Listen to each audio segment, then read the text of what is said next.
السلام عليكم ورحمة الله وبركاته.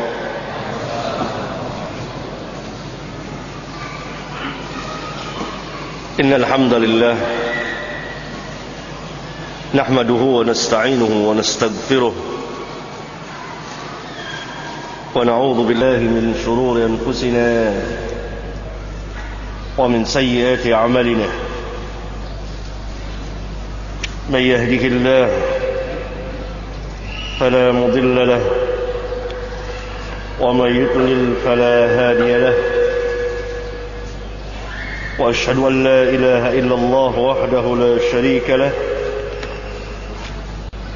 وأشهد أن محمدا عبده ورسوله. يا أيها الذين آمنوا اتقوا الله حق تقاته ولا تموتن إلا وأنتم مسلمون. يا أيها الناس اتقوا ربكم الذي خلقكم من نفس واحدة وخلق منها زوجها وبث منهما رجالا كثيرا ونساء، واتقوا الله الذي تساءلون به والأرحام إن الله كان عليكم رقيبا. يا أيها الذين آمنوا اتقوا الله وقولوا قولا سديدا يصلح لكم أعمالكم ويغفر لكم ذنوبكم، ومن يطع الله ورسوله فقد فاز فوزا عظيما. أما بعد، أيها الإخوة،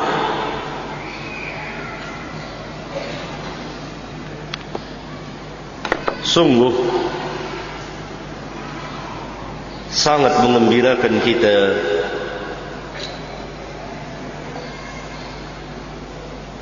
dan sesuatu yang patut kita syukuri bahwa pada hari ini kita akan berbicara walaupun hanya setitik dari perjalanan seorang imam Amirul Mukminin fil Hadith, Al-Imam Abu Abdullah Muhammad bin Ismail Al-Bukhari rahmatullahi alaihi rahmatan wasi'atan.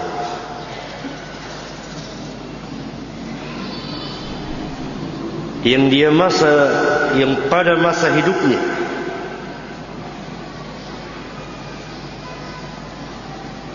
dia tampil di hadapan kaum muslimin, khususnya para ulama dan seluruh para ulama di dunia ketika itu, mengakui kealiman, ketinggian dan kemuliaan Al-Imam Al-Bukhari. Sampai guru beliau yang bernama Ali bin Madini, yang terkenal dengan nama Ibnul Madini, ini Imamul Jarh wa Ta'dil, ketika disampaikan orang mengenai perkataan Bukhari kepadanya, sanjungan dan penghormatan Bukhari kepadanya, apa kata Bukhari tentang gurunya ini? Saya tidak pernah merasa kecil berhadapan dengan seorang pun juga. Yang dimaksud berhadapan di sini berhadapan ilmiah, kecuali kepada Ali bin Madini. Dan memang terbukti Al-Imam Al-Bukhari tidak pernah merasa rendah, tidak pernah merasa kecil ketika berhadapan hatta dengan seorang imam besar, kecuali dengan gurunya ini, Ibnul Madini.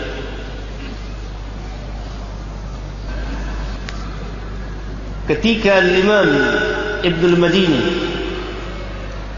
mendengar perkataan Bukhari yang disampaikan orang kepadanya, apa kata Bukhari? Apa kata Imam Ibnul Madini? Da'au, tinggalkan perkataannya, karena sesungguhnya aku tidak pernah melihat orang yang seperti dia, dan dia tidak pernah melihat orang yang seperti dirinya. Jadi ketika orang sampaikan kepada Imam Ibnul Madini tentang Bukhari, maka Ibnul Madini mengatakan, tinggalkan perkataan dia, biarkan perkataannya, karena aku tidak pernah melihat orang yang seperti dia. Ini imam besar yang telah mendapat ujian dari seluruh para ulama ketika itu. Kita akan lihat sebagiannya. Siapa Imam Al-Bukhari? Namanya Muhammad. Ayahnya bernama Ismail, kakeknya bernama Ibrahim, kakek dari bapaknya bernama Mughirah, kemudian kakeknya lagi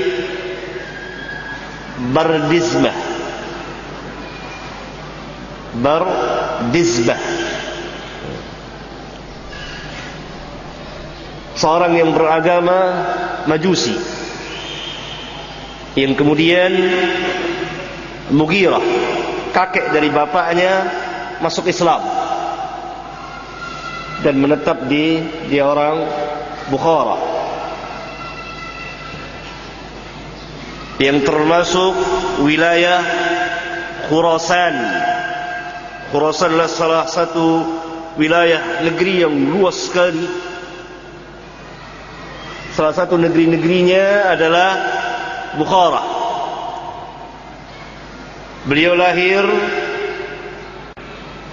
pada tahun 149 Hijriyah dan wafat nanti pada tahun 256 Hijriyah.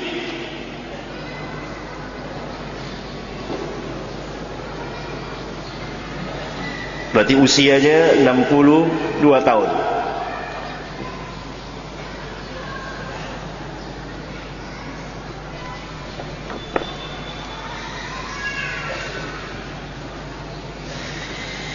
Beliau lahir pada hari Jumat, sesudah salat Jumat, tanggal 13 Syawal tahun 194 Hijriyah. Hal ini menunjukkan bahwa Imam Al-Bukhari hidup di tabaqah yang kelima kalau kita urut dari tabi'in. Selain dari sahabat,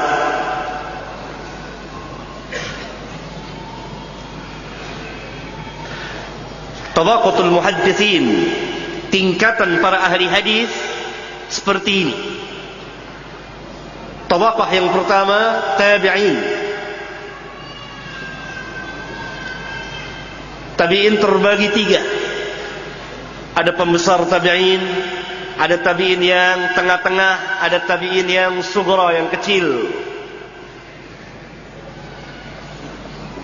Tabi'in yang besar seperti Sa'id bin Musayyab,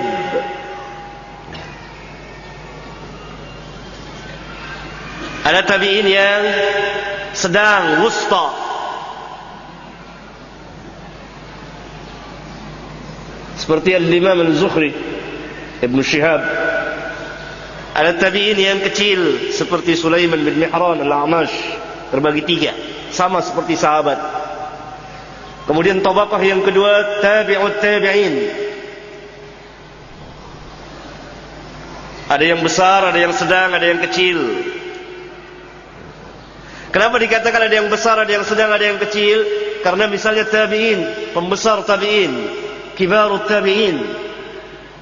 Pembesar tabi'in dia banyak meriwayatkan dari para sahabat, banyak bertemu dengan para sahabat. Yang sedang kurang dari itu. Yang kecil mungkin hanya berjumpa 2-3 orang sahabat tabi'in. Kemudian tabi'ut tabi'in terbagi 3 juga, yang besar, yang sedang, yang kecil, sesuai dengan zamannya. Misalnya pembesar tabi'ut tabi'in Al-Imam Malik rahimahullah ta'ala, ini banyak meriwayatkan dengan tabi'in.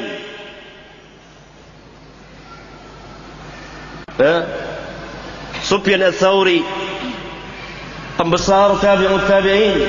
Kemudian yang sedang seperti Sufyan bin Uyainah. Kemudian tabi'ut tabi'in kecil Al-Imam Muhammad bin Idris Asy-Syafi'i rahimahullah ta'ala.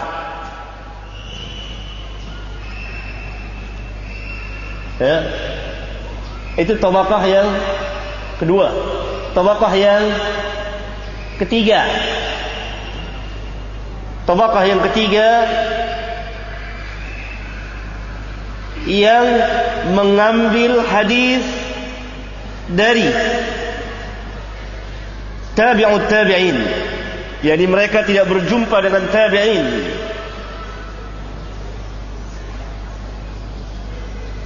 Mereka tidak berjumpa dengan tabi'in. Mereka berjumpa dengan tabi'ut tabi'in. 3 kurun terbaik yang disabdakan oleh Nabi sallallahu alaihi wasallam dalam hadis mutawatir. Khairun nas qarni, thumma alladhina yalunahum, thumma alladhina yalunahum. Sebaik-baik manusia yang hidup di zamanku as-sahabah. Kalau kita hitung tabaqah dari sini, maka sahabat tabaqah yang pertama, tabi'in tabaqah yang kedua, tabi'ut tabi'in tabaqah yang ketiga, yang mengambil dari tabi'ut tabi'in tabaqah yang keempat. Siapa yang mengambil dari tabi'ut tabi'in dan dia tidak termasuk tabi'ut tabi'in? Di antara pembesarnya Al-Imam Ahmad bin Muhammad bin Hanbal, Al-Imam Ali bin Madini, Al-Imam Yahya bin Ma'in, Al-Imam Al-Fallas, Al-Imam Duhaim, dan lain-lain banyak sekali. Mereka ini kelompok, kalau dari sahabat tabaqah yang keempat, kalau dari tabi'in tabaqah yang ketiga. Mereka ini bukan tabi'ut tabi'in. Oleh karena itu keliru kalau orang mengatakan Al-Imam Ahmad tabi'ut tabi'in. Tidak. Al-Imam Ahmad yang mengambil dari tabi'ut tabi'in, yang mengikuti tabi'ut tabi'in, karena dia murid dari Al-Imam Asy-Syafi'i, di antara gurunya Al-Imam Asy-Syafi'i.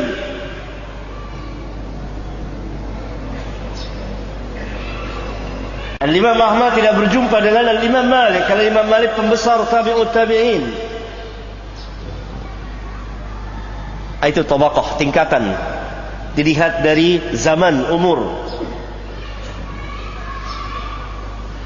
Ya. Nah, kalau dari tabi'in maka Imam Bukhari termasuk tabaqah yang keempat. Kalau dari sahabat maka Imam Bukhari masuk tabaqah yang kelima. Kalau kita urut dari sahabat maka Imam Bukhari masuk tabaqah yang kelima. Kalau dari tabi'in tabaqah yang keempat, yang mengambil dari orang yang mengambil dari tabi'ut tabi'in.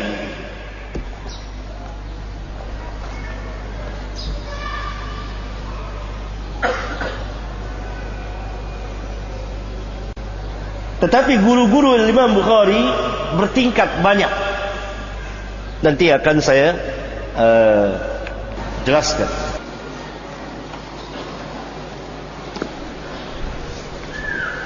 Ya ini Al-Imam Al-Bukhari yang mengambil hadis, yakni zamannya, tabaqah tingkatannya setelah tabaqah Al-Imam Ahmad bin Hanbal.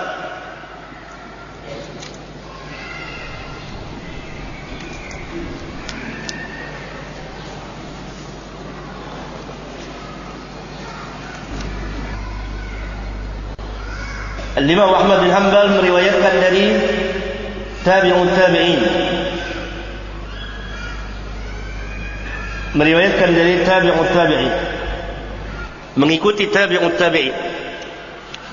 Al-Imam Al-Bukhari salah seorang gurunya adalah Imam Ahmad bin Hanbal, maka dia tabaqah sesudahnya, yang mengambil dari orang yang mengambil dari tabi'ut tabi'in. Kalau dari tabaqah sahabat dia kelima, dari tabi'in dia keempat.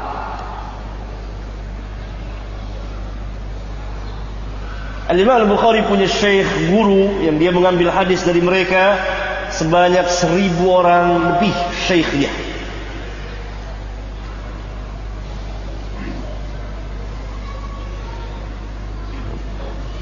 Dan dia mengumpulkan hadis ratusan ribu hadis dengan sanadnya tentunya. Nanti akan kita lihat.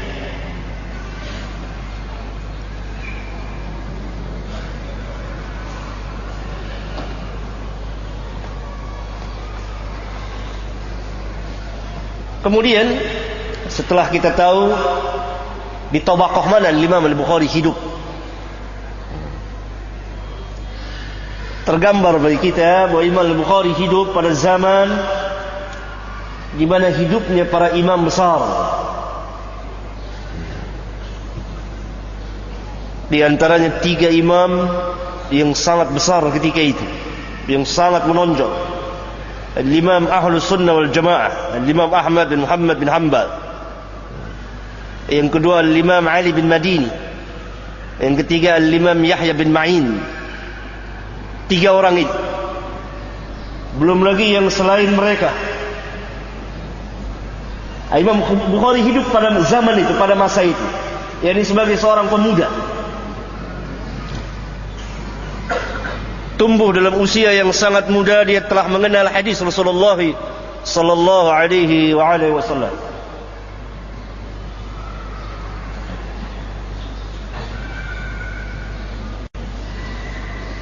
Nah, adapun tabaqah tingkatan guru-guru Bukhari itu bermacam-macam.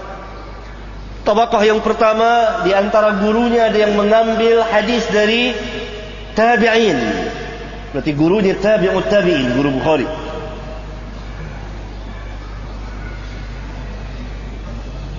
Kalau guru Bukhari, yakni syekhnya yang dia meriwayatkan hadis darinya, meriwayatkan dari tabi'in, tentu gurunya itu termasuk tabi'ut tabi'in.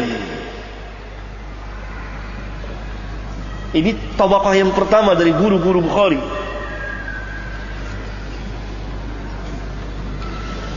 Tabaqah yang kedua sezaman dengan tabaqah yang pertama, tetapi mereka tidak mendengar dari para tabi'in yang thiqat, yang terpercaya.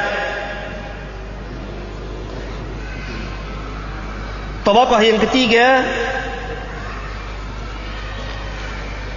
guru-guru Bukhari yang mengambil dari tabi'ut tabi'in, tetapi dia tidak berjumpa dengan tabi'in. Tabaqah yang ketiga. Nah, umumnya atau guru-guru al-Imam Muslim itu dari tabaqah yang ketiga. Dari sini kita mengetahui lebih tinggi al-Imam Al-Bukhari.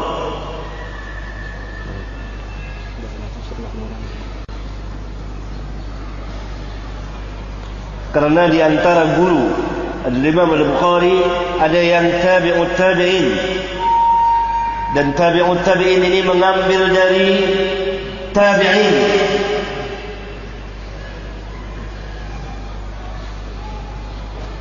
Ini tabaqah yang pertama.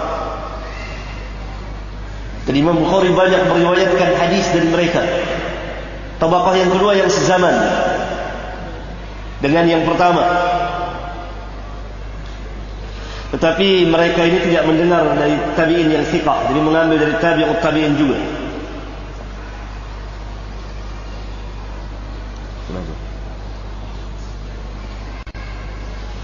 Tabaqah yang ketiga,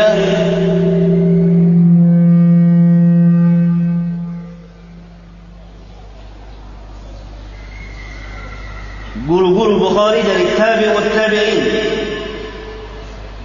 Dari tabi'ut tabi'in, yakni guru-guru beliau yang mengambil dari tabi'ut tabi'in.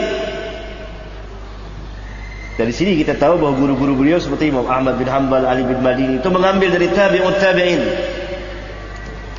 Kalau tabaqah yang pertama, maka beliau dalam mengambil menerima hadis dari gurunya masing-masing setingkat dengan Al-Imam Ahmad dan lain-lain.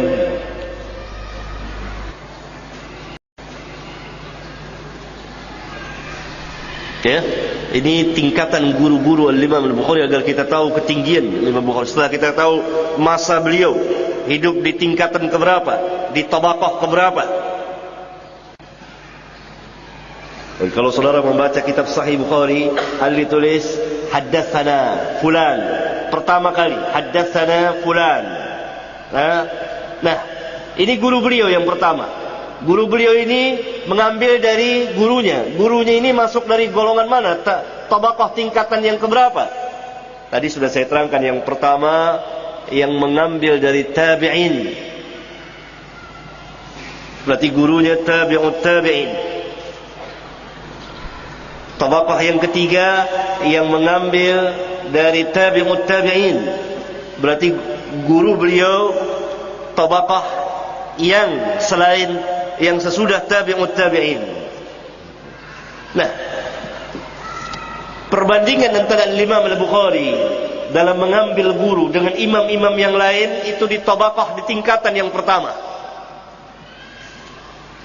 Imam Muslim, setahu saya wallahu a'lam, tidak ada di antara gurunya yang mengambil dari tabi'in. Tapi Imam Bukhari, gurunya ada yang mengambil riwayat hadis dari tabi'in. Paham? Itu perbedaannya. Demikian juga imam-imam yang lain dari kutubus sittah. Berarti Bukhari menang setingkat dari jurusan penerimaan riwayat dari gurunya. Siapa guru Bukhari? Dari gurunya ada 4 tabaqah katakan. Bahkan Al-Hafidz bin Hajar mengatakan sampai 5 tabaqah tingkatan guru-guru Imam Al-Bukhari.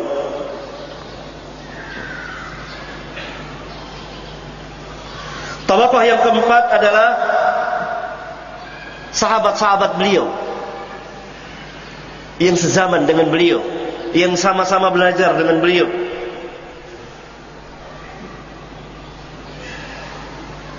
Ya.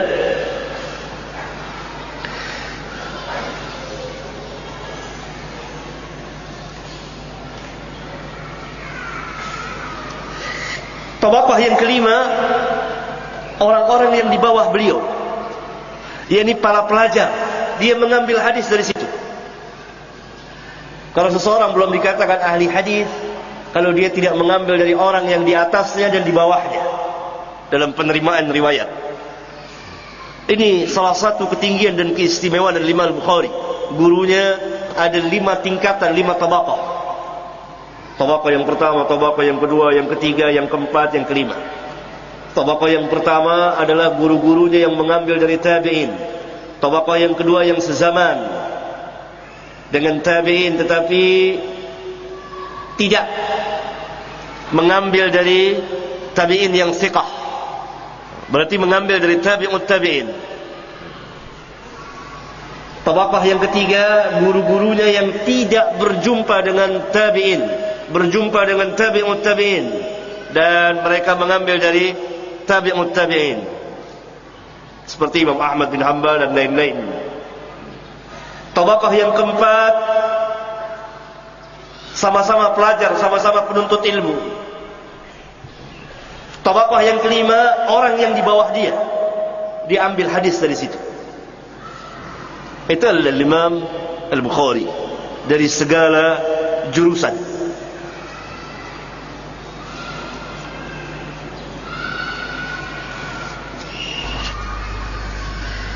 Ayuhal ikhwah,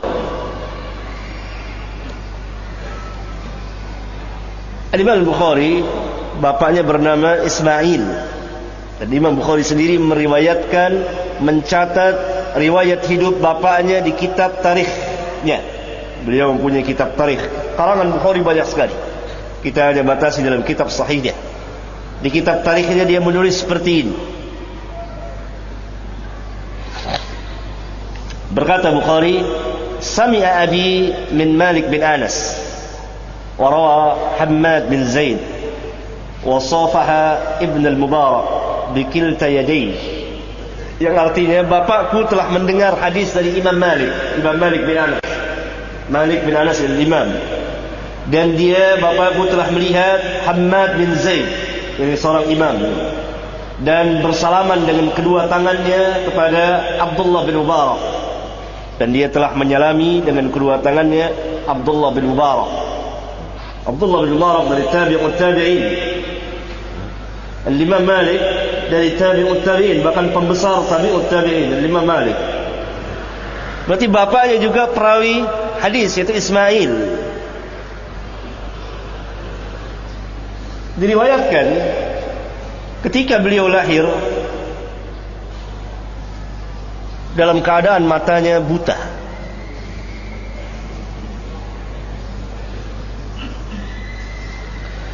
Jadi semasa kecil buta matanya. Ada yang mengatakan sejak lahir, ada yang mengatakan sejak kecil. Setelah lahir terjadi kebutaan pada matanya. Kemudian ibunya senantiasa menangis dan berdoa. Lalu ibunya bermimpi berjumpa dengan Ibrahim Khalilur Rahman alaihi salatu wassalam. Dan Ibrahim mengatakan dalam mimpinya bahwa Allah Subhanahu wa taala telah mengembalikan kedua mata anakmu, dan pagi-pagi dia melihat anaknya telah melihat. Imam Bukhari hidup dalam keluarga yang salihin. Bapaknya sebelum mati pernah mengatakan, setahu saya tidak pernah saya memakan dari harta yang haram, dan tidak juga dari yang syubhat. Dan ibunya seorang abidah, ahli ibadah, dan sering berdoa untuk kebaikan anaknya. Tumbuhlah Imam Bukhari sejak kecil, dan dia dimasukkan ke madrasah sebagaimana kebiasaan anak-anak. Kemudian pada usia 10 tahun sudah keluar tamat dari madrasah untuk belajar membaca dan menulis. Maka dia sering berkeliling mendatangi para imam ahlul hadis. Usia 10 tahun, usia 11 tahun, dari usia 10 tahun, mulai usia 10 tahun ke atas, dia mulai berkeliling mendatangi masyayikh, guru-guru besar, imam-imam ahlul hadis.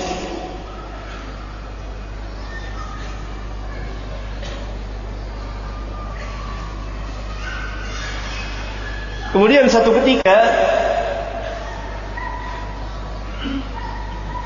dia hadir di salah satu halqah majelis hadis salah seorang imam hadis.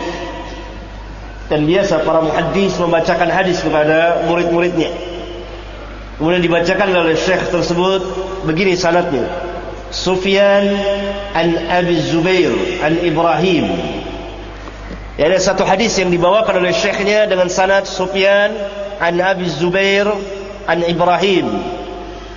Faqultu lahu, maka Bukhari menegur syekhnya, Inna Abu Zubair lam yarwi an Ibrahim. Sesungguhnya Abu Zubair tidak pernah meriwayatkan dari Ibrahim. Fantaharani, lalu gurunya membentak dia, yani diam. Faqultu lahu, aku berkata lagi kepada dia, Irji ilal asli, lihat ke catatanmu. Masing-masing muhaddisin punya catatan hadis. Haddatsana fulan fulan fulan fulan fulan. Fadakhala fanadhara fihi thumma kharaja.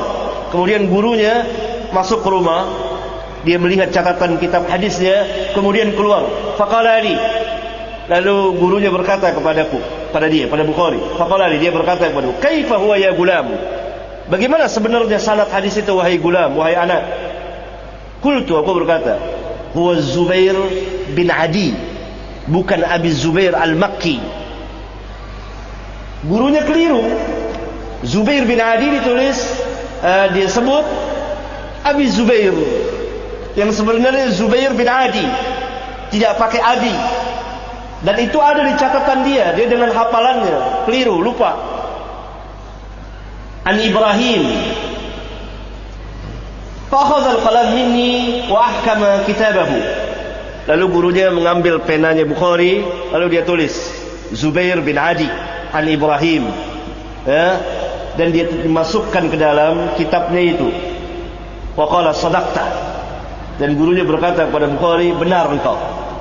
Yani bukan dari Abi Zubair, ya, bukan an Abi Zubair an Ibrahim, bukan, tapi dari Zubair bin Adi an Ibrahim. Lihat. Kemudian ditanya oleh orang,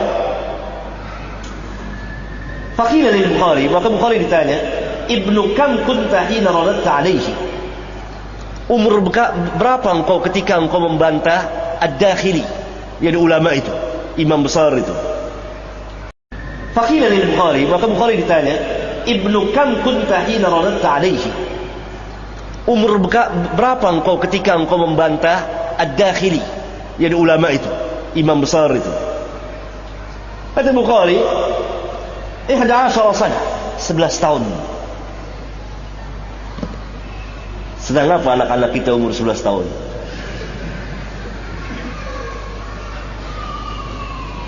Orang biar tahu Bukhari umur 11 tahun, imam besar, dikritik di majelis hadis, sedang dibacakan hadis. An Sufyan, an Abi Zubair, an Ibrahim. Ditegur Bukhari, salah. Bukan Abi Zubair, an Zubair bin Adi. Ternyata sadaqta, benar engkau. Umur 11 tahun. Umur berapa sekarang orang-orang yang mengkritik Bukhari? Tolong hafal bangsa arba'in, hadis arba'in saja.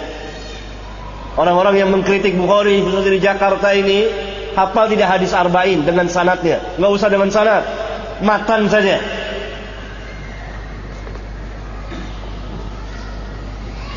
Di umur 11 tahun.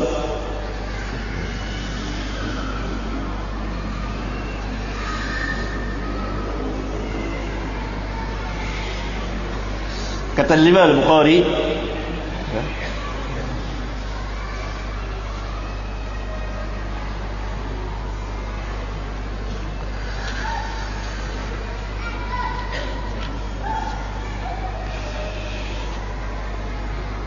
muridnya meriwayatkan dari beliau sebelum beliau wafat, sebulan kurang lebih sebelum wafat, dia mengatakan, berapa syekh, jumlah gurunya itu berapa yang dia riwayatkan hadis dari mereka. Kata Bukhari, katabtu an 1080 rajulan laysa fihim illa sahibu hadis kanu yaquluna al-imanu qawlun wa amalun yazidu wa yanqus. Saya telah mencatat hadis dari 1080 orang gurunya itu, syekhnya yang dia meriwayatkan hadis darinya, dan tidak ada seorang pun di antara mereka melainkan semuanya adalah sahibu hadis, ahli hadis. Dan mereka semua mengatakan al-imanu qaulun wa amalun yazidu wa yanqus. Iman adalah dengan perkataan dan perbuatan, bertambah dan berkurang.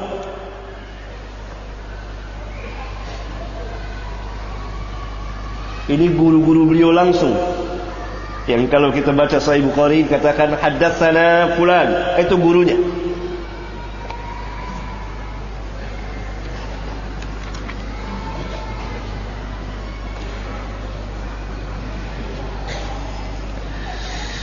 Adapun yang meriwayatkan dari Imam Al-Bukhari banyak sekali, tidak terhitung jumlahnya.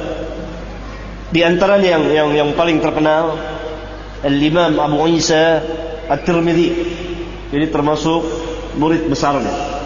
Kemudian Al-Imam Abu Hatim Ar-Razi, kemudian Ibrahim bin Ishaq, kemudian Al-Imam Ibnu Abid Dunya, kemudian Al-Imam Ibnu Khuzaimah. Ada riwayat hadis sahih Ibnu Khuzaimah, rawahu Ibnu Khuzaimah, dan seterusnya. Dan juga Al-Imam Muslim Tetapi Imam Muslim tidak meriwayatkan dari beliau di kitab sahihnya, tetapi di kitabnya yang lain.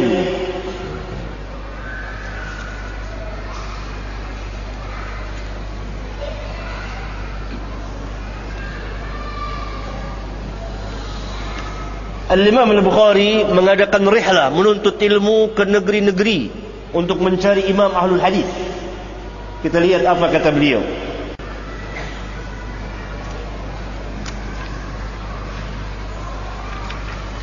Dalam usia belasan tahun, kurang lebih 13 tahun, hajjatu wa raja'ahi bi ummi wa takhalaftu fi talab al-hadis. Saya melaksanakan ibadah haji, yakni bersama ibuku dan saudaraku, karena dia sudah yatim sejak kecil. Dan ibuku bersama saudaraku Ahmad pulang ke negerinya. Bukhari tinggal di situ menuntut ilmu hadis di Mekah. Maka ketika saya mencapai usia 18 tahun, ja'altu usannifa qadaya sahabah wat tabi'in. Saya mulai mengarang kitab tentang tarikh, sejarah perjalanan para sahabat dan tabi'in dan perkataan-perkataan mereka. Umur 18 tahun ia mengarang kitab tentang sirah perjalanan para sahabat dan tabi'in.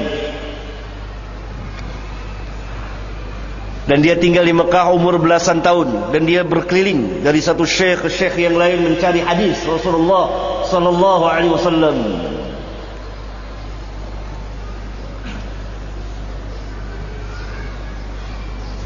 Kemudian Bukhari pernah mencerita lagi, wa kuntu akhtalifu ila al-fuqaha bi Marwi wa ana sabiyyun.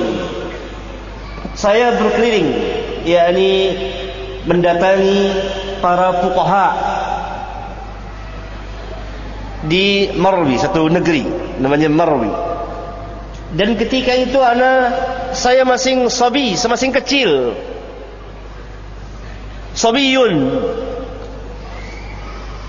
Fa idza ji'tu astahi an usallima alaihim. Apabila saya datang ke majlis mereka, saya malu untuk memberi salam kepada mereka. Kenapa? Kecil, sabi belum balik. Faqala li muaddib min ahliha. Maka salah satu orang ada muaddib, yang suka mentertibkan majlis. Karena para imam itu dihadiri majlisnya oleh puluhan ribu orang. Jadi ada muaddibnya yang mentertibkan atau mengajarkan anak-anak, karena di majlis tidak boleh berisik. Kam katabta al-yawm? Berapa banyak hadis engkau tulis pada hari ini? Kau catat dari guru. Fakultu itsnain. Saya tulis 2. Salah ngomong dianya. Harusnya dia katakan 2 buah hadis, tapi itsnain saja. Wa aradtu bidzalika haditsain. Yang saya maksud adalah 2 buah hadis, tapi saya hanya mengatakan 2. Fadhika man hadara al-majlis. Maka tertawalah orang di majlis, mentertawakan dia. Salah ngomong. Mungkin saking kecil, gugup, grogi, dan dia malu duduk di majlis. Dia paling cerdik.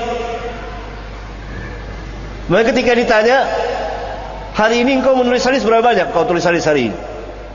Jawab 2. Harusnya dia katakan 2 buah hadis. Jangan sebut 2 saja. Maka orang di majlis tertawa. Tawa orang di majlis, mentertawakan Bukhari. Faqala syekh minhum. Maka salah seorang syekh di antara mereka, yang syekhnya mereka berkata, la tadhaku. Jangan kamu tertawakan dia. Fala'allahu yadhaku minkum yawman. Maka pada satu hari nanti dia akan mentertawakan kamu karena kebodohan kamu. Apa kata syekhnya betul? Imam Bukhari.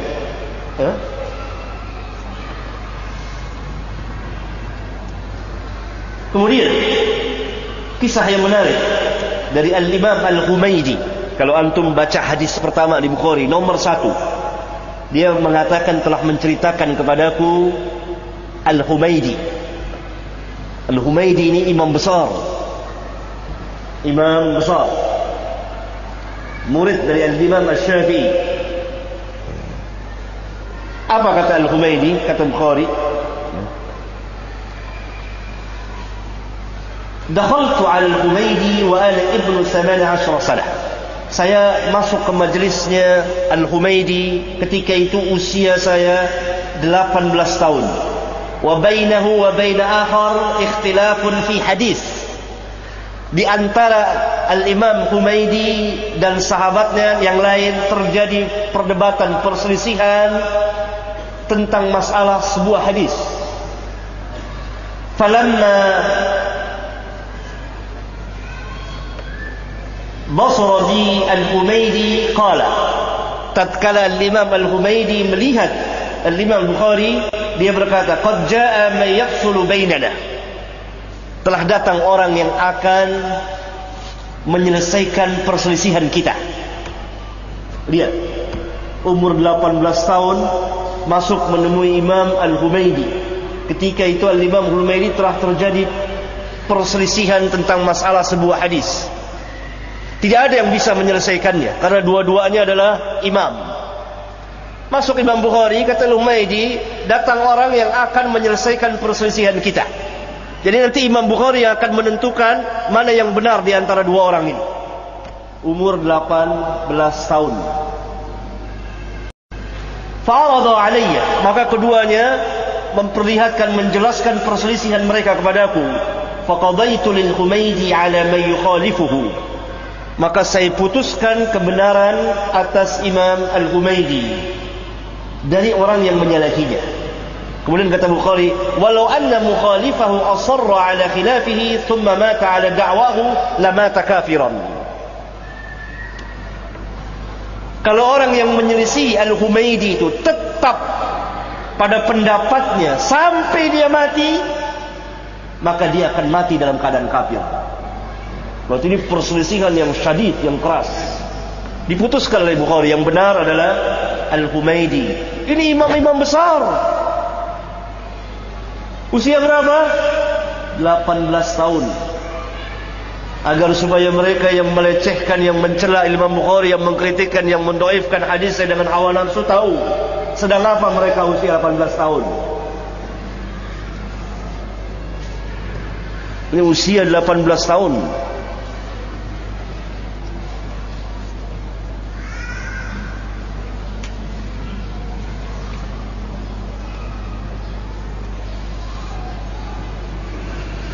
Kemudian kejadian yang menakjubkan lagi. Al-Imam Bukhari punya guru namanya Ishaq bin Rahway.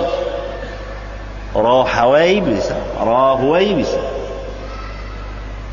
Setelah Al-Imam Al-Bukhari mengarang kitab tarikh kabir, bisa dibeli di toko-toko kitab. Kemudian dia perlihatkan kepada gurunya Ishaq. Lalu Ishaq, imam besar ini, memperlihatkan kitab ini kepada Amir waktu itu. Amir Abdullah bin Tahir. Kata Imam Ishaq apa? Ayyuhal Amir, ala urika sihran. Wahai Amir, mau aku perlihatkan kepadamu sebuah sihir? Yani kitab ini amat menakjubkan. Tidak ada orang bisa mengarang seperti ini. Qala, lalu Amir Abdullah bin Tahir lihat kitab tarikh itu. Fanadhara fihi Abdullah fata'ajjaba fihi wa qala lastu afhamu tasnifahu. Lalu dia lihat, dia baca, takjub dia, dan dia berkata, saya tidak paham karangan ini. Lalu dia tidak paham tingginya karangan ini. Enggak ada yang bisa paham itu kecuali para a'immah. Itu kitab tarik, sampai gurunya sendiri mengatakan, ya Amir, mau saya perlihatkan kau sebuah kitab sihir? Ya, ini amat menakjubkannya kitab itu. Bukan kitab sihir pedukunan, tapi secara lughah, bahasa yang amat menakjubkan orang.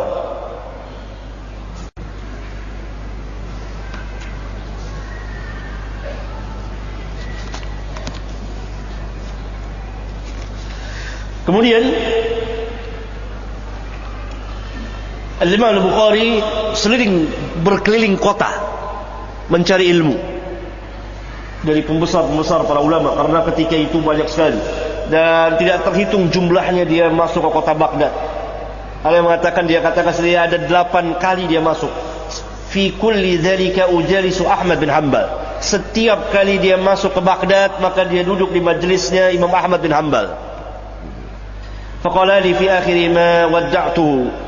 Maka terakhir ketika beliau mengucapkan perpisahan kepadaku, akan berpisah pulang ke Khurasan, maka Imam Ahmad berkata kepada dia, kata-katanya dia ingat terus, ya Abu Abdillah, tada'ul ilma wan nas wa tasiru ila Khurasan. Wahai Abu Abdillah, kunyahnya Imam Bukhari, engkau tinggalkan ilmu dan manusia dan kau akan kembali ke Khurasan, maksudnya engkau dakwah. Qala fa ana al-an adhkuru qawlahu. Maka sekarang senantiasa saya ingat perkataan beliau itu. Jadi nasihatin oleh gurunya. Jadi jangan pulang diam, tapi pulang ad-da'wah ila Allah. Tuntut ilmu. Jangan kau tinggalkan ilmu dan jangan kau tinggalkan manusia. Tuntut ilmu, belajar terus. Lihat para ulama, talabatul ilmu sampai akhir hayatnya. Sehingga Imam Ahmad menasihati muridnya, jangan kau tinggalkan ilmu dan jangan kau tinggalkan manusia. Maknanya jangan kau tinggalkan belajar, jangan kau tinggalkan dakwah ilallah. Itu yang diingat, membekas di hati Bukhari. Ya?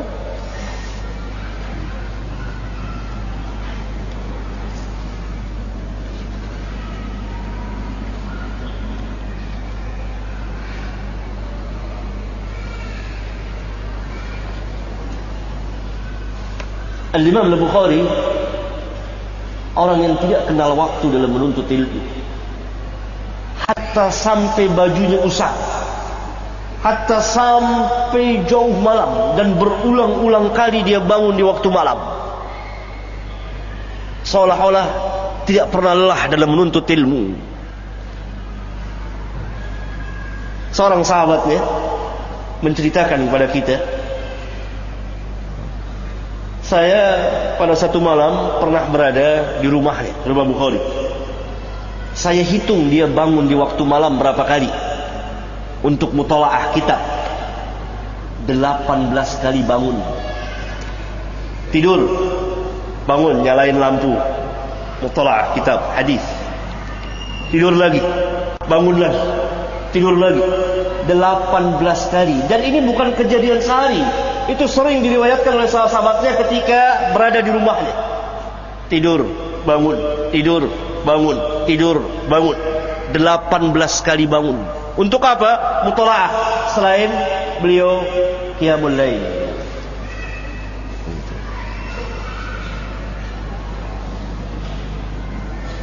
Sedang apa orang yang mengkritik Bukhari di waktu malam? Tanya. Sedang apa orang yang mengkritik Bukhari waktu malam? Berapa lama, berapa banyak dia bangun? Dia mutalaah. Dia baca hadis ketika lampu waktu itu belum seperti ini, pelita. 18 kali dalam semalam. Sejenak tidur, bangun. Sejenak tidur, bangun.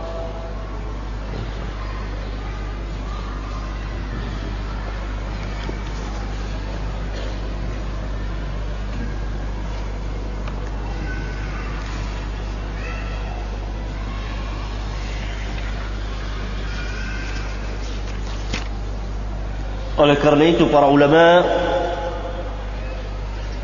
sangat mengagumi Imam Al-Bukhari, baik yang hidup di zamannya, yang bersama dengan dia, termasuk guru-gurunya, kawan-kawannya, dan yang sesudahnya.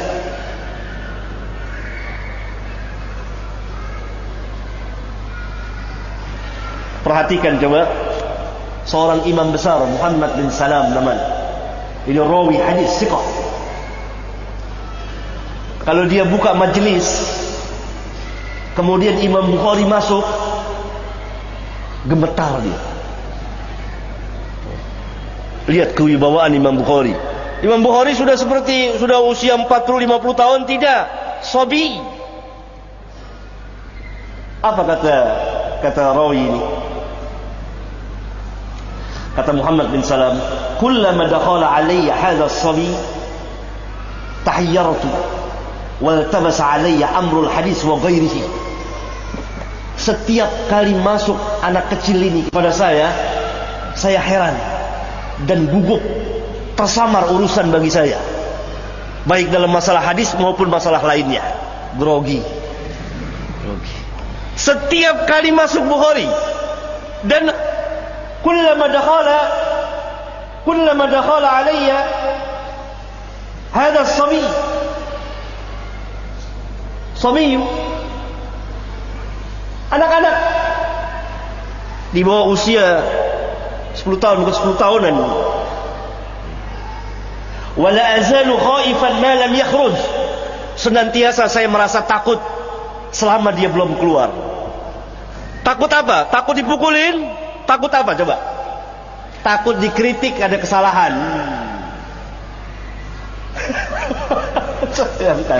Imam besar sama Imam Bukhari kecil, khaifan.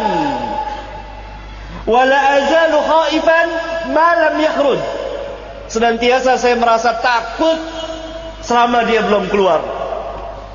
Dan itu kejadian bukan hanya satu orang imam, hampir semuanya rata-rata. Kalau Bukhari hadir,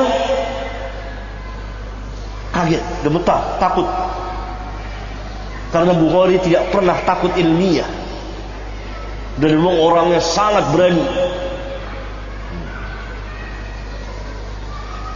Dan betul-betul mengadakan pembelaan yang besar terhadap hadis Nabi yang mulia sallallahu alaihi wasallam. Maka para imam kalau sudah selesai ngarang hadis, ini dari guru-gurunya, kasih ke Bukhari. Kalau tidak ada yang dikoreksi oleh Bukhari, aman.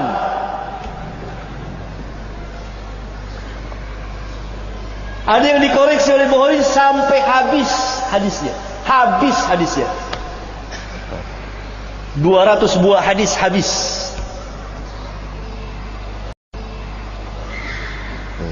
Tapi Bukhari punya adab yang sangat tinggi sekali. Dia minta izin dulu, boleh saya perbaiki kitabmu? Lihat dari kitab hadis, rawi hadis sama-sama rawi, boleh saya perbaiki? Saya lihat, saya izin, boleh. Satu-satu habis, dhaif semua riwayatnya. Ini Muhammad bin Salam. Antum tahu Muhammad bin Salam, imam besar. La azalu khaifan ma lam yakhruj, senantiasa saya merasa takut, sehingga dia mengatakan wal tamasa alayya amrul hadis wa ghairihi, tersamar bagi saya masalah hadis dan yang lainnya. Gugup. Bukhari kecil.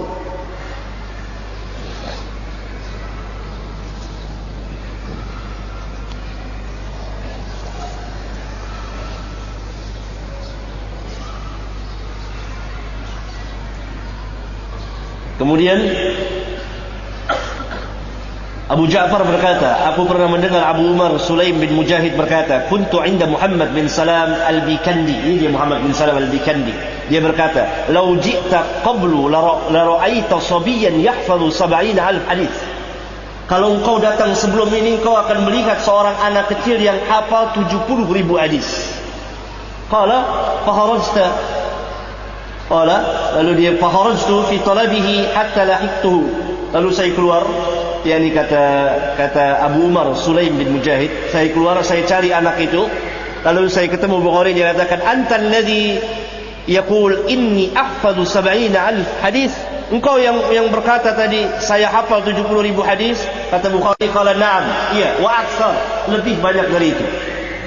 ولا أجيئك بحديث من الصحابة والتابعين إلا عرفتك مولد أكثرهم ووفاتهم ومساكنهم.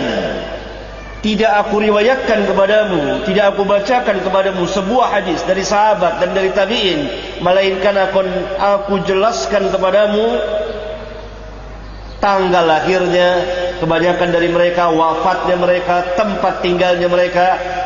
Walastu arwi hadisan min hadis as-sahaba wa tabi'in illa wali min dhalika aslun ahfaduhu hifdhan an kitabillahi wa sunnati Rasulillah sallallahu alaihi wasallam.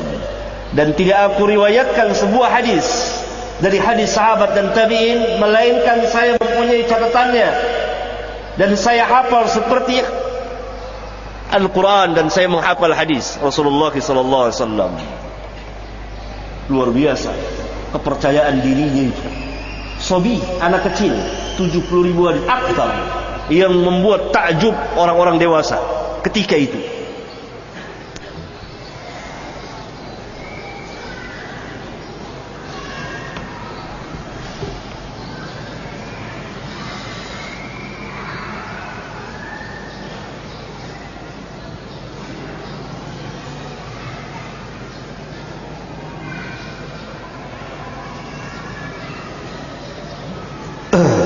Kemudian ini lebih menakjubkan lagi. Ada seorang imam namanya Qutaibah bin Sa'ad, ma'ruf. Lalu dia ditanya tentang orang yang mentalak istrinya dalam keadaan mabuk.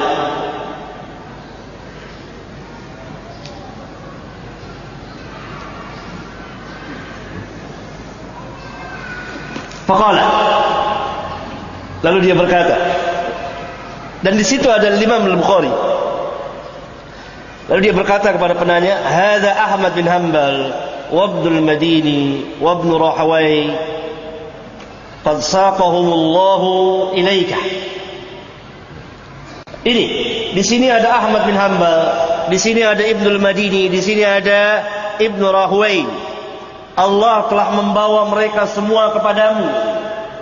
Wa asyara ila Muhammad bin Ismail. Dan Qutaibah berisyarat ke Muhammad bin Ismail. Apa maknanya? Ilmunya Imam Ahmad bin Hanbal, ilmunya Imam Ali bin Madini, ilmunya Imam Ishaq ada pada Imam Bukhari. Ini dia, satu orang. Kemudian disuruh Imam Bukhari yang menjawabnya.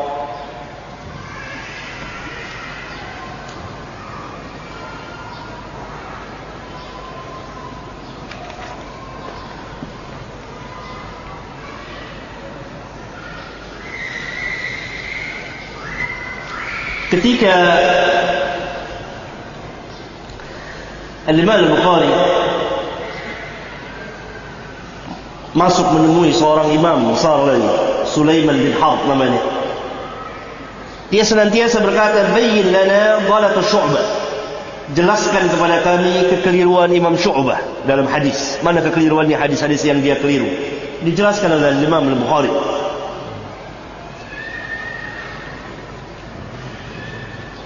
Kemudian perkataan Imam Madini tadi, perkataan Bukhari kepada Imam Ali bin Madini, gurunya, kata Bukhari, "Mastasdartu nafsi illa baina yaday Ali bin Madini." Faqala Ali, "Da'aw hadha fa inna Muhammad bin Ismail lam yara mithla nafsah." Bukhari pernah berkata kepada Ali bin Madini, perkataan Bukhari tentang Ali bin Madini diterangkan orang kepada Ali bin Madini, "Aku tidak pernah merasa rendah diri, rendah hati kecuali di hadapan Ali bin Madini." Apa kata Ali bin Madini? "Da'aw hada." Tinggalkan perkataan dia, "Fa inna Muhammad bin Ismail lam yara mithla nafsi." Tinggalkan perkataan dia karena Muhammad bin Ismail itu Imam Bukhari tidak pernah melihat orang yang seperti dirinya. Dia sendiri tidak pernah melihat orang yang seperti dirinya. Bahkan sebagian ulama mengatakan, "Ma ra'aitu bi'aini syaban absara min hadha wa asyara bi yadihi ila Muhammad bin Ismail." Saya tidak pernah melihat dengan kedua mata saya seorang pemuda yang lebih alim, lebih paham, lebih tahu tentang hadis dari anak muda itu. Dan dia berisyarat ke Al-Imam Muhammad bin Ismail, Al-Imam Al-Bukhari. Al-Imam Nu'aim bin Hammad pernah mengatakan, Muhammad bin Ismail faqihu hadhihi al-ummah. Muhammad bin Ismail faqihnya umat ini.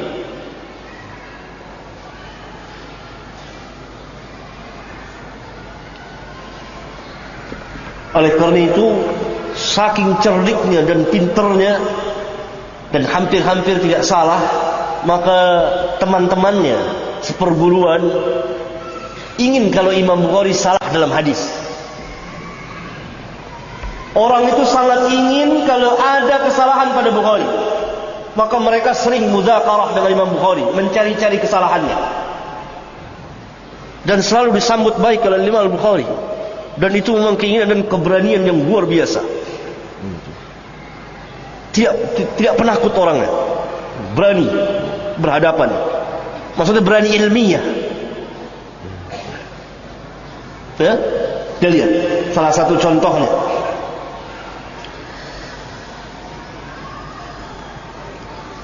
Berkata Muhammad bin Abi Hatim, juru tulis Bukhari, sami'tu Abu Abdillah yaqul, aku pernah mendengar Abu Abdillah Imam Bukhari berkata, zakarani ashabu Amr bin Ali al-Fallas bi hadithin faqultu la a'rifuhu. Sahabat-sahabat Amr bin Ali al-Fallas telah mudzakarah padaku, yakni menanyakan kepadaku, mengujiku dengan sebuah hadis. Lalu saya jawab, la a'rifu, saya enggak tahu hadis itu. Fasurra bidzalika, maka senanglah mereka mendengar kata-kata Bukhari la a'rifu, karena selama ini Bukhari belum pernah mengatakan la a'rifu, tahu saja hadis.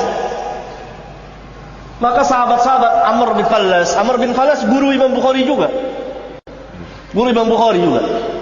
Dan setelah dia selesai mengarang kitab sahihnya, dia hadapkan kepada gurunya. Gurunya memujinya. Ada 4 orang guru: Amr bin Fallas, Imam Ahmad, Ali bin Madini, Yahya bin Ma'in. Dikasihkan kitab sahihnya ini, kitab Sahih Bukhari. Semuanya memuji, bagus, kecuali ada 4 buah hadis katanya. Nah, karena guru-guru imam-imam gemeteran kalau berhadapan dengan Imam Bukhari, dan tidak pernah Imam Bukhari mengatakan la arifu, saya tidak tahu kecuali ini, maka mereka senang mendengarnya. Fasurra bidzalika, girang ada hadis yang tidak diketahui oleh Muhammad bin Ismail. Lalu mereka datang kepada gurunya, yakni al-Imam Amr bin Ali al-Fallas. Wasaru ila Amr fa akhbaruhu. Lalu mereka datang kepada Amr, jadi Amr bin Ali al-Fallas. Lalu mereka menceritakannya, hadis ini tidak diketahui oleh Muhammad bin Ismail al-Bukhari. Apa jawab guru mereka? Hadithun la ya'rifuhu Muhammad bin Ismail laisa bihadithin. Hadis yang tidak diketahui oleh Muhammad bin Ismail bukan hadis. Mentah lagi mereka. Lihat. Hadisun la ya'rifu Muhammad bin Ismail laisa bihaditsin. Itu guru besarnya. Kalau guru besarnya sudah bilang begitu, gimana yang lain? Lihat. Ada Muhammad bin Ismail Imam Bukhari. Ini imam-imam besar yang menyaksikan. Bagaimana kita hidup di zaman dari orang-orang yang kecil umur dan kecil ilmunya, mau mencoba mendhaifkan Bukhari tanpa ilmu. Para ulama mengkritik Bukhari dengan ilmunya dari zaman ke zaman. Para muhadditsin, bukan para pengikut hawa nafsu, dari orang-orang Rafidhah Syiah. Ayo Bukhari.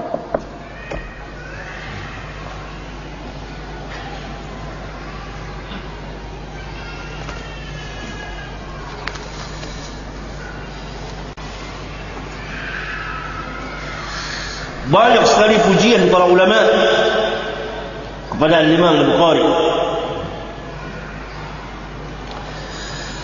dari gurunya dan lain-lain, banyak sekali.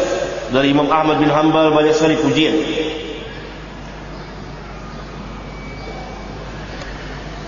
Bahkan Muhammad bin Bashar pernah berkata,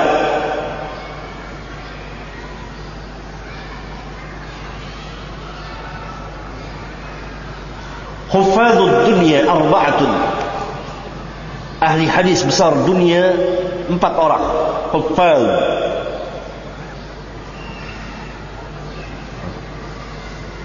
Yang pertama Abu Zur'ah bin Ray, kata Muhammad bin Bashar, Abu Zur'ah bin Ray tinggal di Ray. Yang kedua Al-Imam Ad-Darimi di Samarqandi tinggal. Yang ketiga Muhammad bin Ismail di Bukhara. Yang keempat Muslim di Naisabur, Muslim di negerinya di Naisabur. Imam Ahmad pernah berkata, intahal hifdhu ila 4 min ahli Khurasan. Ahli hadis terbatas, yani hadis ahli Khurasan, penduduk Khurasan hanya pada 4 orang saja. Yang pertama Abu Zur'ah Ar-Razi, yang kedua Muhammad bin Ismail, yang ketiga Abdullah bin Abdul Rahman, yani Al-Imam Ad-Darimi, ada kitab Sunan Ad-Darimi, As-Samarqandi. Ya.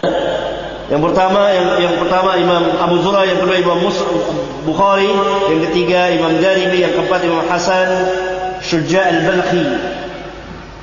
Semuanya adalah orang dari Khurasan. Bahkan yang menakjubkan, kisah Muhammad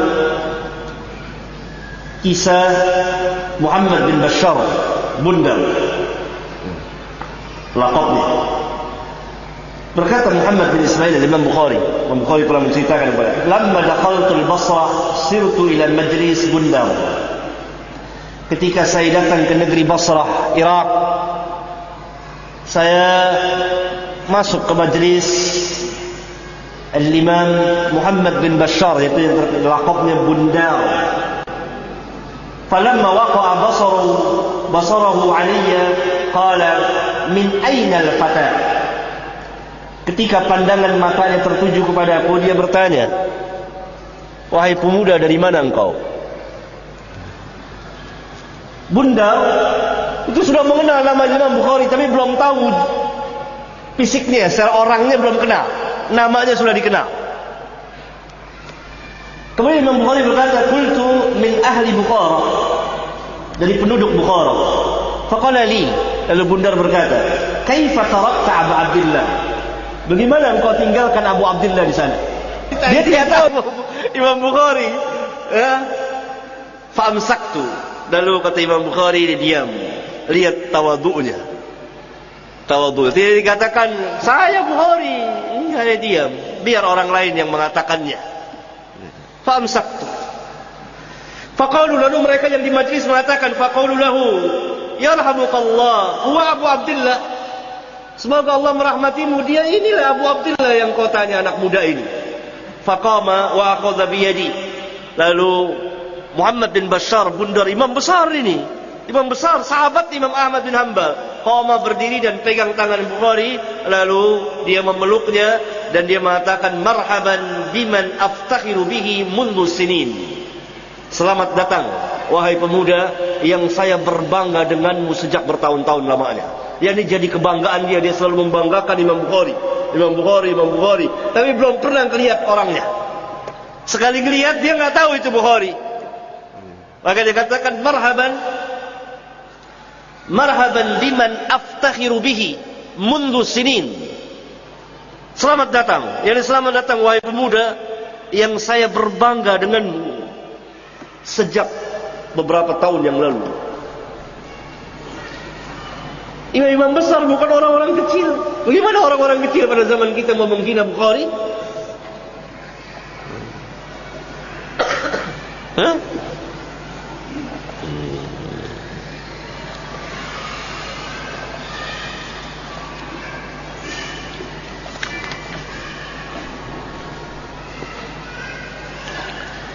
Cerita tentang ini, tentang Imam Bukhari, tidak ada habis-habis sanjungan pujian para ulama. Oleh kerana itu sedikit sirah dari Imam Al-Bukhari sampai akhir hayat beliau.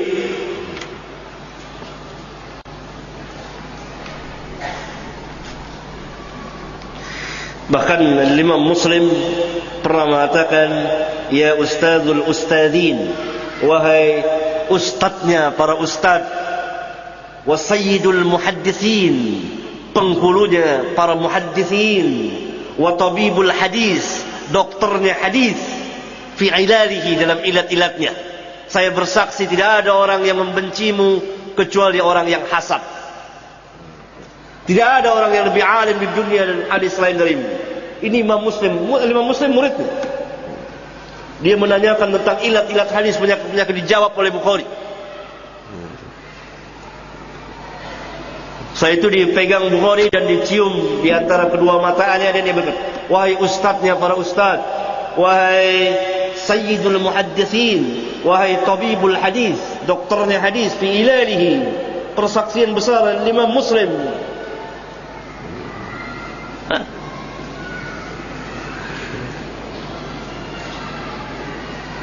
Nah, itu Bukhari. Sedikit sekali karena waktu tidak memungkinkan saya untuk memperincinya satu. Lalu apa karangan Imam Bukhari?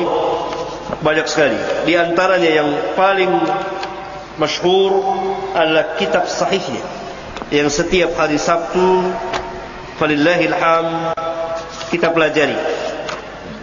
Dan telah dijelaskan oleh para ulama apa isi dari kitab sahih itu.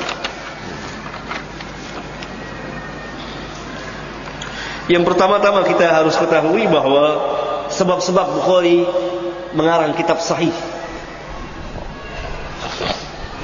di antara penyebabnya adalah ketika beliau duduk di majelis gurunya Ishaq bin Rahway. Maka Imam Ishaq bin Rahway pernah berkata, "Lau jama'tum kitaban mukhtasaran li sahihi sunnati Rasulillah sallallahu alaihi wasallam." Kalau sekiranya kamu mengumpulkan satu kitab, yakni menulis satu kitab hadis mukhtasar, ringkas saja, hadis-hadis yang sahih tentang sunnah Rasulullah sallallahu alaihi wasallam. Kalau berkata Bukhari, fawaqa'a dzalika fi qalbi, maka masuklah perkataan itu ke dalam hatiku, perkataan dia itu masuk ke dalam hatiku, meresap ke hatiku. Fa akhadtu fi jam'il jami'is sahih, maka sejak itu saya mulai mengarang al-jami'us sahih. Al-jami'us sahih.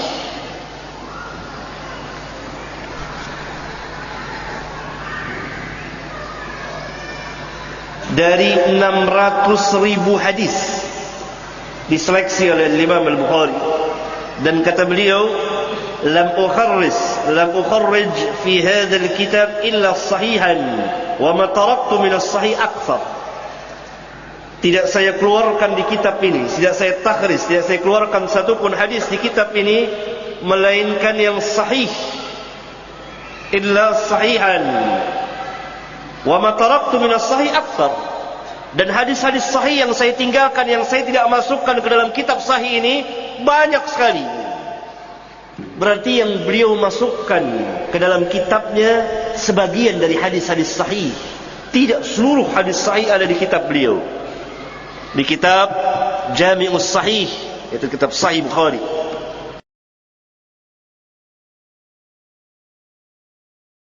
Wa ma taraktu akthar. Terbukti murid beliau Imam At-Tirmidzi sering bertanya kepada beliau tentang hadis-hadis dan disahihkan oleh Bukhari, tetapi tidak dimasukkan ke dalam kitab sahihnya. Dan beliau pun menulis hadis-hadis sahih di kitabnya Adabul Mufrad dan tidak masuk ke Sahih Bukhari. Demikian juga hadis-hadis sahih yang ada di kitab tarikh tidak masuk ke Sahih Bukhari.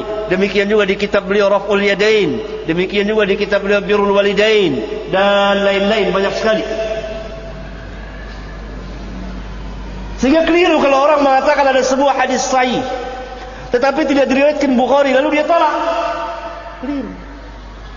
Kalau betul hadis ini sahih, tentu sudah dimasukkan oleh Bukhari di kitab sahihnya. Ini perkataan bodoh dan menyalahi perkataan Bukhari sendiri. Yang dimaksud di kitab sahihnya mukhtasar. Dari sini kita mengetahui bahwa seluruh hadis yang ada di kitab Sahih Bukhari menurut Imam Al-Bukhari semuanya hadis sahih. Pertama, dan musnad, bersanad. Termasuk hadis-hadis muallak yang memang ada asalnya di kitab Sahih Bukhari. Misalnya muallak di Kitabul Ilmu, kemudian beliau mausulkan di kitab salat. Ini masuk dalam Sahih Bukhari. Setiap hadis yang ada sanadnya dari beliau itu masuk asli kitab Sahih Bukhari. Itu yang dimaksud dengan Al-Jami'us Sahih. Tetapi kitab Sahih Bukhari bukan hanya mengumpulkan hadis saja dengan sanadnya, dia juga merupakan fikih, istinbat, cara mengeluarkan hukum dari Imam Al-Bukhari. Karena itu beliau juga sebagai seorang fuqaha, sebagai seorang imam, sebagai seorang mujtahid mutlak yang mempunyai mazhab tersendiri, mazhab Imam Al-Bukhari.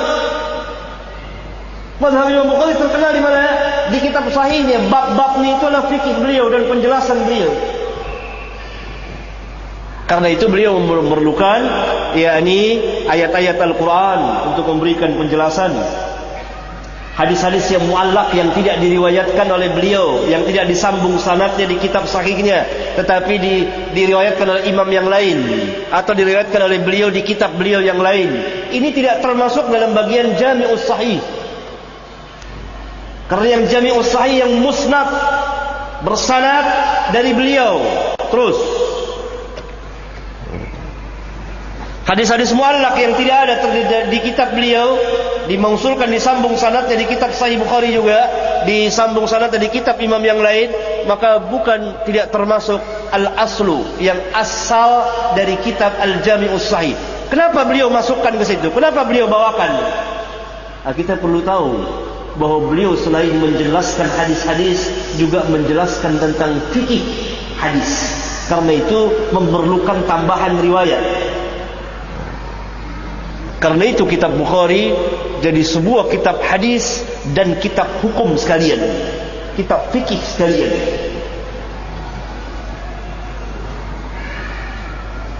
Kawan-kawan yang hadir di majelis Sabtu tentu tahu saya sering menjelaskan riwayat-riwayat tersebut, ya.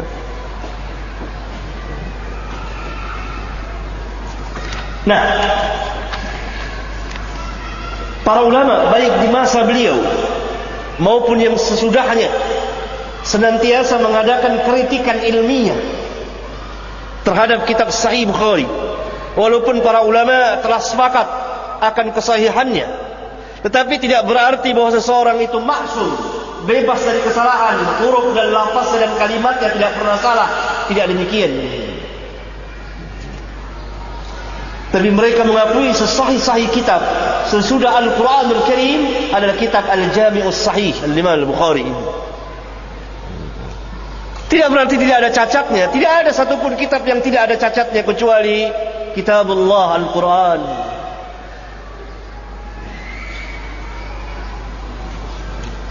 Maka siapa saja, kata ulama, yang mendhaifkan hadis di Bukhari, dia berhadapan pertama dengan Imam Bukhari. Karena Imam Bukhari tadi kan mengatakan, lam ukharrij fi hadzal kitab illa sahihan. Tidak saya keluarkan di kitab ini satupun hadis melainkan hadis sahih. Berarti sahih menurut Imam Bukhari. Berarti mafhumnya, barang siapa yang mendhaifkan hadis di Bukhari, baik itu dari ulama, apalagi yang bukan ulama, tidak diambil perkataan, harus dari ulama. Dan ulama ini juga ulama al-hadis dari zaman ke zaman. Mendhaifkan hadis di Bukhari, maka dia berhadapan dengan Bukhari. Karena itu ditandingi ilmunya, benar apa tidak. Siapa saja yang mendhaifkan hadis di Bukhari atau di Muslim, maka pertama kali dia akan berhadapan dengan siapa? Dengan Bukhari atau Muslim. Maka diadulah ilmunya, benar apa tidak. Dikritik. Orang yang pertama kali berani mengkritiknya secara terang-terangan ilmiah, dan dia tulis kitab Al-Imam Ad-Daruqutni. Al-Imam Ad-Daruqutni mengkritik apa yang ada di Bukhari dan Muslim. Al-Imam Ad-Daruqutni Amirul Mukminin fil hadis. Tidak ada pada zamannya orang yang seperti Al-Imam Ad-Daruqutni.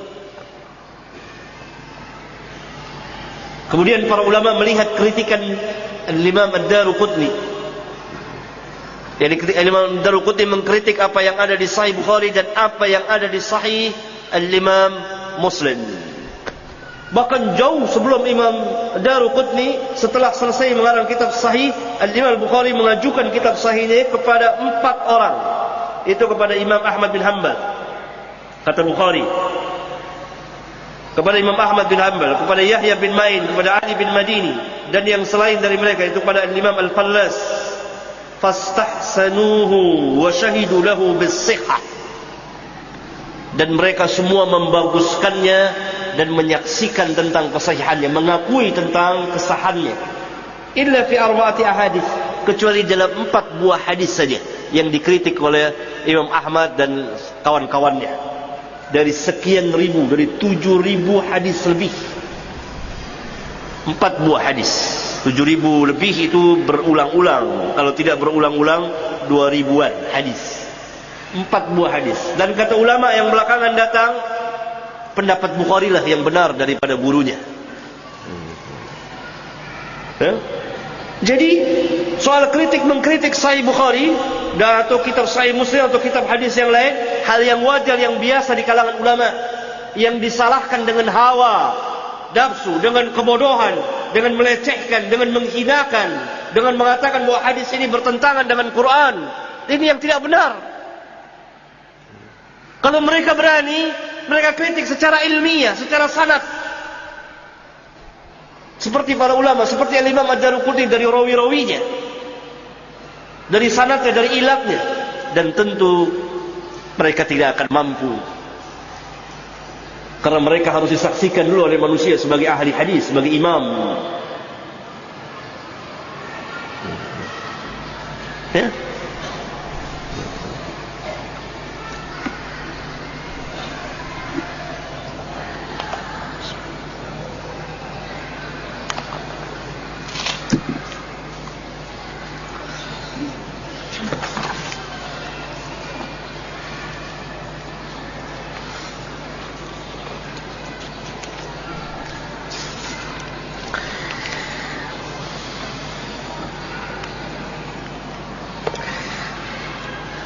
Dari sini kita mengetahui sebab Bukhari mengarang kitab dan maudhu isi dari kitab Sahih Bukhari. Sebab-sebabnya itu sudah tahu. Isinya apa? Pertama, mengumpulkan hadis-hadis sahih secara ringkas, mukhtasar. Berarti masih banyak hadis-hadis sahih yang tidak diriwayatkan dimasukkan oleh Bukhari di kitab sahihnya. Demikian juga oleh Imam Muslim. Yang kedua, beliau menjelaskan maksud dari hadis tersebut, yakni fikih hadisnya. Itu maudhu isi dari kitab Sahih Bukhari.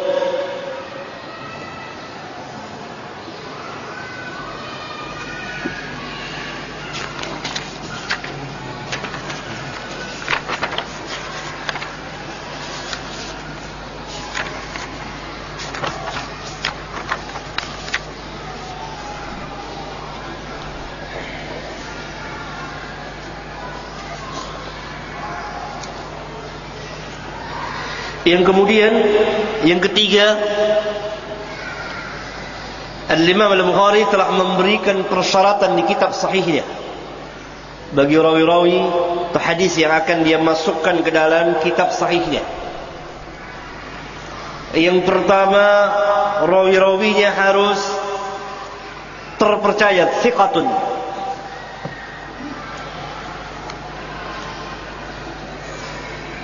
Menurut Al-Imam Al-Bukhari. Selain itu, beliau mensyaratkan antara seorang rawi dengan rawi yang lain harus ketemu, berjumpa, tidak cukup sezaman. Ini mengenai sanadnya bersambung. Kemudian yang ketiga, tidak ada ilat, penyakit yang tersembunyi di dalam hadis-hadis yang beliau masukkan di kitab sahihnya ini. Sehingga apabila seseorang, kalau orang mau mengkritik, itu harus berhadapan, dia mendaifkan salah satu ini. Imma rawinya dhaif, imma sanadnya terputus, imma ada ilatnya. Tahu ilat hadis? Satu penyakit dalam hadis yang tersembunyi, yang lahiriahnya sahih.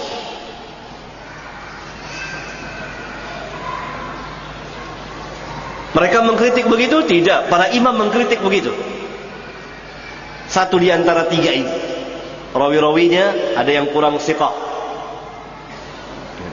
Tetapi Bukhari mempunyai kecerdikan yang luar biasa, yang seolah-olah seorang terkapar berhadapan dengan Bukhari itu. Ada di kitab sahihnya rawinya yang hafalannya dibicarakan. Itu ada sebagiannya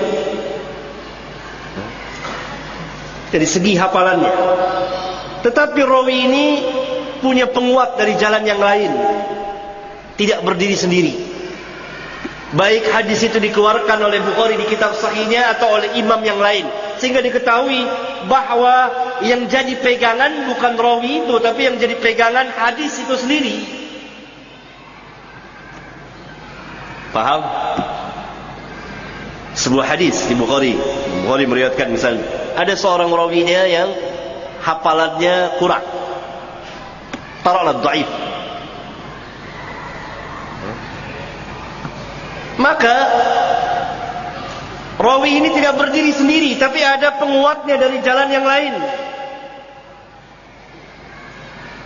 yang menguatkan riwayatnya, baik di kitab Sahih Bukhari sendiri atau di kitab yang lain oleh imam yang lain.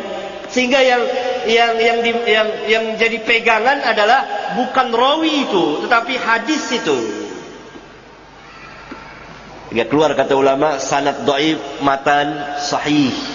Kenapa? Sanad ini dhaif tapi matannya didukung oleh riwayat yang lain, jadi sahih. Begitu Imam Bukhari.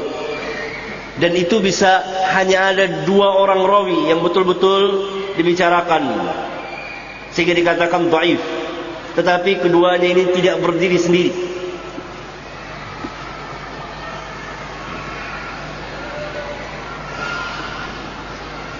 Ya. Kemudian, begitu caranya. Dan Imam Daruqutni seperti itu.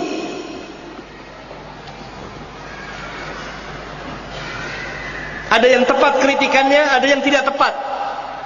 Ada kritikannya itu tidak langsung mendhaifkan. Imam Bukhari mensyaratkan rawi ini thiqah.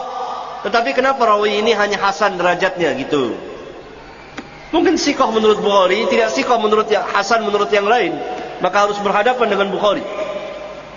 Dari tiga jalan ini, rawi-rawinya thiqah, sanadnya bersambung dalam arti satu orang rawi memang betul-betul ada perjumpaan dengan rawi yang lainnya, dan yang ketiga tidak ada ilat penyakitnya.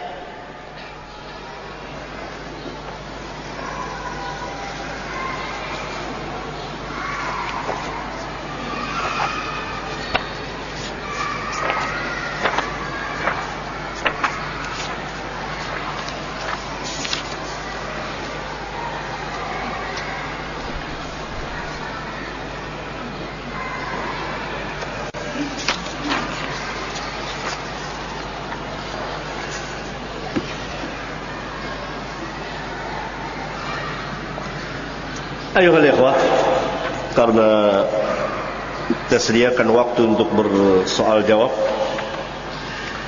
barangkali kita cukupkan sampai sini dan kita lanjutkan dengan soal jawab untuk meluaskan pembahasan ini.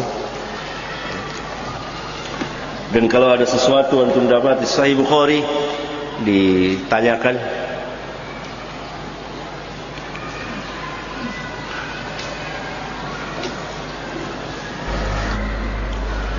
Bagaimana pendapat Ustaz tentang Imam Al-Albani rahimahullah ta'ala yang mendhaifkan beberapa hadis Imam Al-Bukhari? Apa benar hadisnya ada yang dhaif?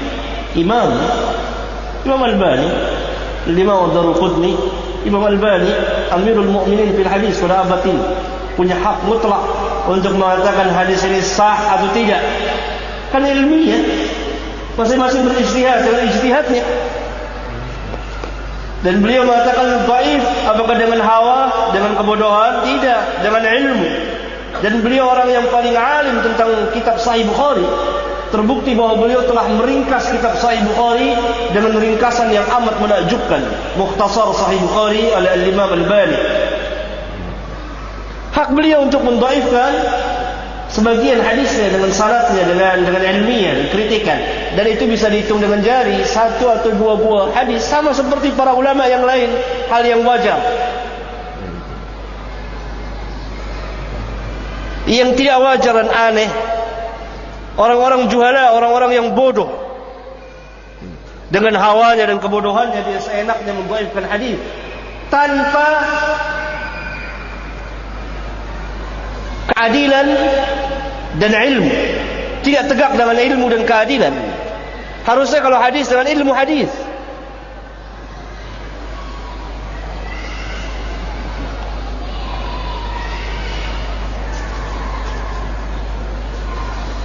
Ada sebagian orang menolak hadis ahad dalam hal akidah, tetapi menerima dalam masalah hukum, karena akidah harus dibangun dengan dalil qat'i, bukan dhanni. Pertanyaan, apakah Imam Bukhari membagi hadis menjadi mutawatir dan ahad? Apakah ada riwayat yang menerangkan pernikahan beliau? Tidak tahu, ini tidak ada pembicaraan kita. Beliau Abu Abdullah punya anak. Tidak ditanyakan kalau masalah ini. Imam Bukhari membagi hadis mutawatir dan ahad. Ma'ruf, ini adalah salah satu bagian dari ilmu hadis. Hadis mutawatir dan hadis ahad. Tetapi pembagian ini tidak mempengaruhi sedikit pun juga tentang pelaksanaan dasar hukum. Pegangan tidak ada pengaruhnya. Hadis mutawatir dan ahad dipakai untuk akidah dan hukum, sama saja. Hanya dikatakan mutawatir untuk menunjukkan ketinggian derajat dari jurusan banyak dan sedikitnya orang yang meriwayatkan hadis. Karena hadis yang sampai kepada kita itu ada dari melalui jalur yang begitu banyak, ada jalur yang sedang, ada jalur yang sedikit. Ada yang hanya beberapa orang, hanya ada yang satu orang saja yang meriwayatkan. Seperti hadis innamal a'malu binniyat. Berapa orang yang meriwayatkan? Satu orang, Umar bin Khattab. Hadis itu berbicara apa? Berbicara tentang akidah, berbicara tentang hukum. Apa kita akan tolak? Ini madhab yang sesat dan menyesatkan dari kaum Mu'tazilah yang dahulu dan yang sekarang.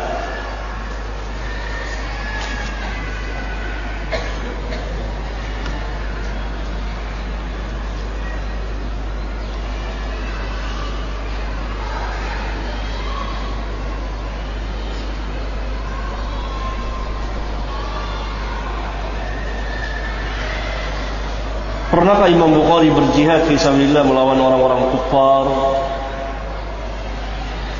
Perlu antum tahu, pada zaman itu apabila terjadi peperangan antara kaum muslimin dan orang-orang kufar dan khalifah memerintahkannya, mereka berangkat. Perintah khalifah ada dua, perintah khusus kepada para tentara saja,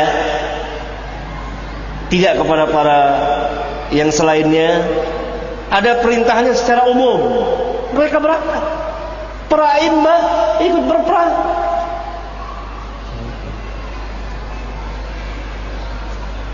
Ya, tidak seperti orang-orang yang berteriak-teriak jihad sekarang. Yang mereka teriakkan bukan jihad, tapi perusakan. Selain itu, jihad punya arti yang luas.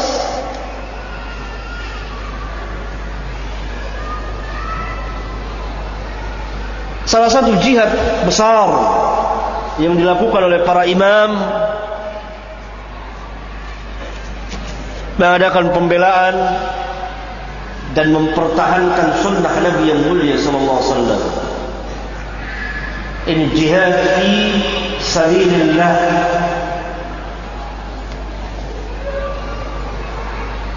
Dari mana diambilnya jihad fisik kalau bukan dari sunnah Rasulullah SAW? Kalau sunnah Rasulullah SAW tidak terpelihara dan orang tidak berjalan di atas sunnah, apa mungkin dia akan mengenal jihad yang sebenarnya? Jawabnya tidak. Karena itu banyak yang salah kaprah tentang jihad.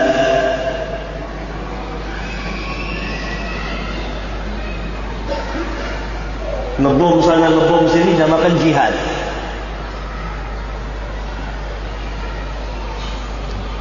Karena apa? Karena mereka tidak berjalan di atas sunnah. Karena mereka tidak tahu sunnah Rasulullah SAW. Salah.